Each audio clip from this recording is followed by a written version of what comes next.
Lesson 5.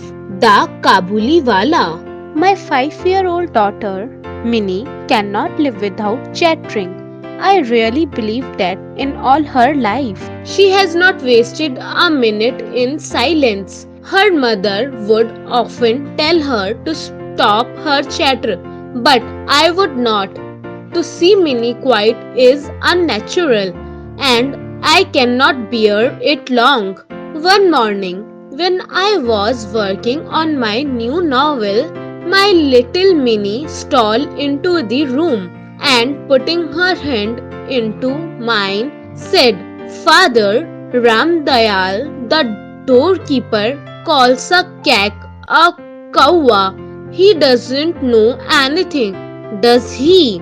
Before I could explain to her the differences of language in this world, she jumped to another subject. What do you think, Father? Bhola says there is an elephant in the clouds blowing water out of his trunk, and that is why it rains. While I sat still making ready some reply to this last saying, she put another question. Father, what relation is mother to you?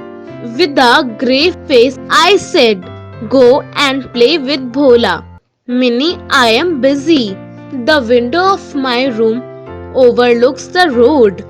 The child had seated herself at my feet near my table and was playing softly, drumming on her knees.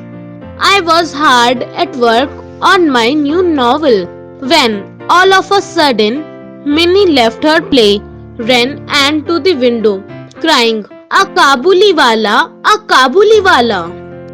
Sure enough, in the street below was a Kabuliwala passing slowly along. He wore the loose soiled clothing of his people with a tall turban. There was a bag on his back, and he carried boxes of grapes in his hand. My daughter began to call him loudly. Ah, I thought he will come in and my work will never be finished. At which exact moment the Kabuliwala turned and looked up at the child. When she saw this, overcome by terror, she fled to her mother and disappeared. She had a blind belief that inside the bag which the big man carried, there were perhaps 2 or 3 other children like herself. The peddler, meanwhile, entered my doorway and greeted me with a smiling face. I made some small purchases. As he was about to leave, he asked, Where is the little girl, sir?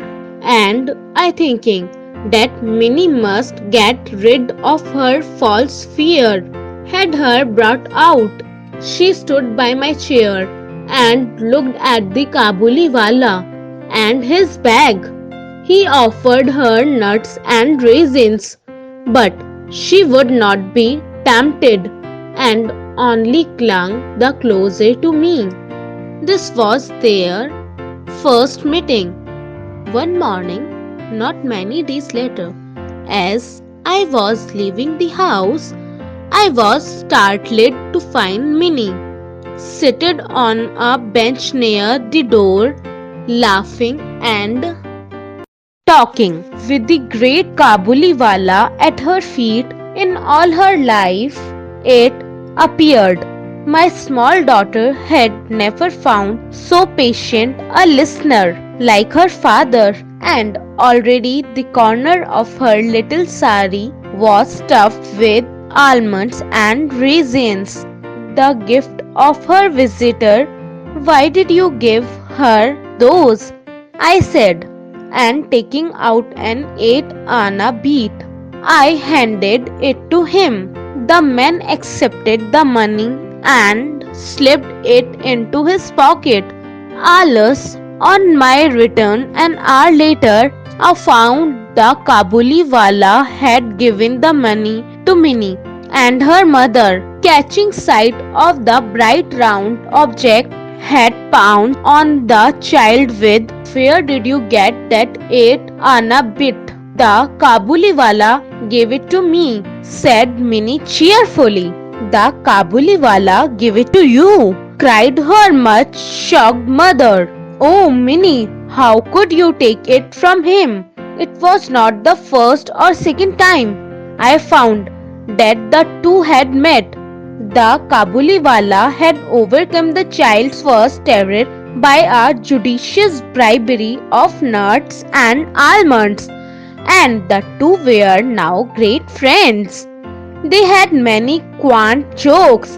Minnie would ripple her face with laughter and begin, "Oh, Kabuliwala, Kabuliwala, what have you got in your bag?" And he would reply, "An elephant." Not much cause for merriment, perhaps, but how they both enjoyed the fun!